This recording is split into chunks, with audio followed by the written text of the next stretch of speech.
अस्सलाम वालेकुम रहमतुल्लाहि व बरकातुहू। उम्मीद है आप सब खैरियत से होंगे। आज हम पढ़ेंगे T test for 2 independent sample. इस चैप्टर के अंदर हम ये देखेंगे कि जो टी टेस्ट होता है अब 2 इंडिपेंडेंट सैंपल के लिए, उसको हम कैसे यूज़ करते हैं, क्यों यूज़ करते हैं, उनका फार्मूलाज क्या है, तरीक़ाकार क्या है, वो आज हम देखेंगे। There are 2 general research design that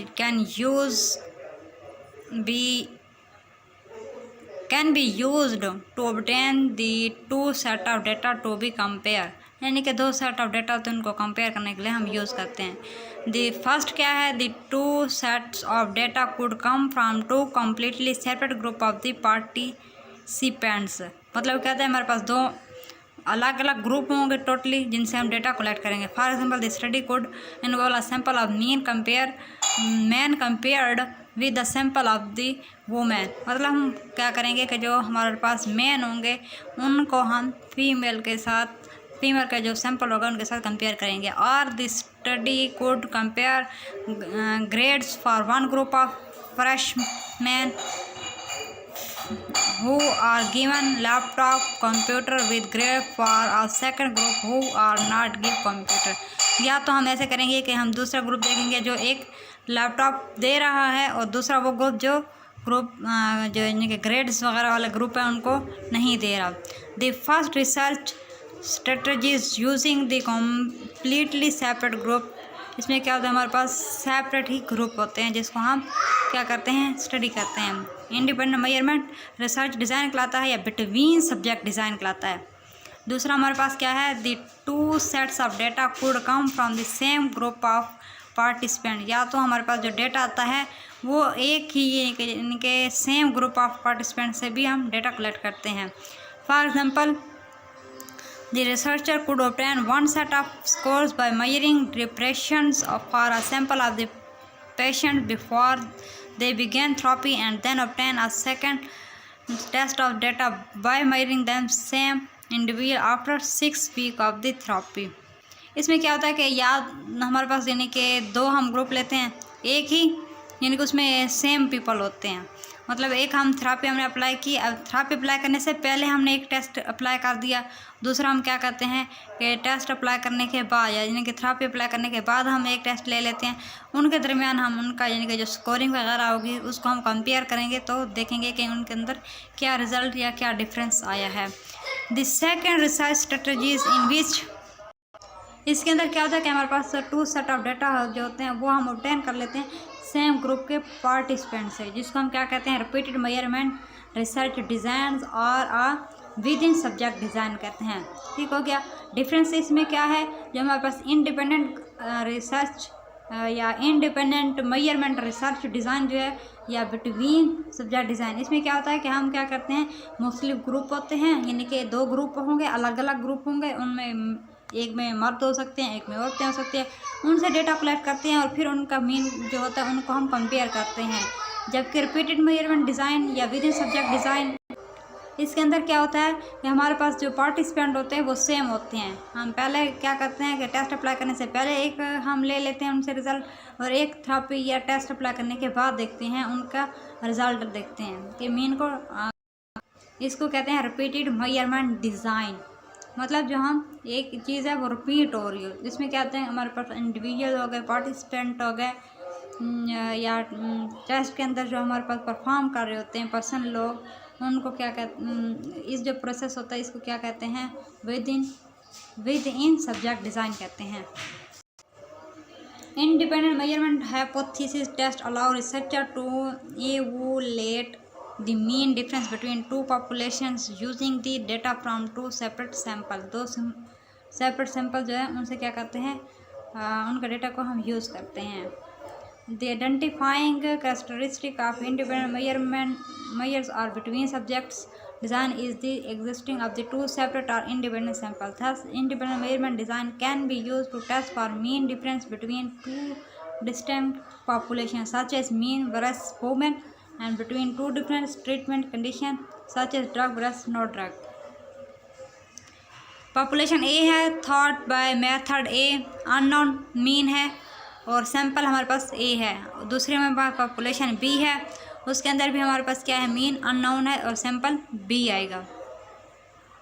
independent measurement design के अंदर क्या आता है, independent measurement design is use in situation where a researcher has no prior knowledge about either of two population begin compare in particular the population means and standard deviation is are all unknown. इसमें क्या होता है कि हमारे पास जो means और standard deviation होती है वो अननोन होती है, because the population variance are not known. इसमें हमारे पास क्या होता है कि पॉपुलेशन वेरिएंस जो होता है वो अननाउन नहीं होता है। These values must be estimated from the sample data. इसमें हम कहते हैं सैम्पल डाटा से हम इसको एस्टिमेट कर लेते हैं। The T statistic for independent measurement design research design the number of score in first sample would be identifying by N1. For the second sample, the number of score is N2. The sample mean would be identified by M1 and M2. The sum of square would be SS1 and SS2. मतलब हमारे पास जो पहली sample होगा उसको हम उसका जो number होंगे उनको N1 से डिनोट करेंगे और जो सेकंड सैंपल होगा उसको N2 से। मीन सैंपल का जो हमारे पास मीन होगा वो M1 और सेकंड सैंपल का मीन जो होगा M2 और इसके SS के लिए SS1 और SS2 फाइंड आउट कर लेंगे। यहाँ पे हम फार्मूले के ज़रिए से इसको समझते हैं। हमारे पास सिंगल सैंपल टी टेस्ट है, इंडिपेंडेंट मेजरमेंट टी टेस्ट है, उसके बाद आगे उसका क्या लिखा हुआ है, sample data, hypothesis, population parameters, estimated standard error और सैंपल वेरिएंस। सबसे पहले हम देखते हैं सिंगल सैंपल टी स्टैटिस्टिक। इसमें हमारे पास क्या है, M1 है और पॉपुलेशन मीन म्यू है, estimated standard error S square divide by N whole का अंडर रूट है और सिंपल वेरिएंस क्या है, S square is equal to SS divided by DF। Independent measurement T test के अंदर क्या था, हमारे पास 2 पॉपुलेशन थी तो इसके लिए हमारे पास जो सैंपल डेटा होगा वो M1 माइनस M2 आ जाएगा। जो हमारे पास पॉपुलेशन होगी उसके लिए μ1 माइनस μ2 आ जाएगा। एस्टिमेटेड स्टैंडर्ड एरर के लिए हमारे पास होल अंडर रूट और SP का square divided by N1 plus SP square divided by N2 आ जाएगा। और सिंपल वेरिएंस के लिए हमारे पास क्या होगा, S का square P is equal to SS1 plus SS2 divide by DF1 plus SS1 plus SS2 divide by DF1 plus DF2 आ जाएगा। इसको भी मेजर करने के लिए यानी कि hypothesis testing with the independent measurement T statistic को हम फाइंड आउट करने के लिए हम वही स्टेप देखेंगे जैसा कि मैंने हमारा पिछला लेक्चर था उसमें हमने देखा था कि सबसे पहले हम क्या करेंगे, हाइपोथेसिस बनाएंगे, फिर अल्फा लेवल को सिलेक्ट करेंगे for independent measurement test. null hypothesis state that there is no difference between the two population means and second हमारे पास क्या आएगा, क्रिटिकल रीजन को देखेंगे। Critical value for the t statistic are obtained using degree of freedom that are determined by adding together the df value for the first sample and the df value of the second sample।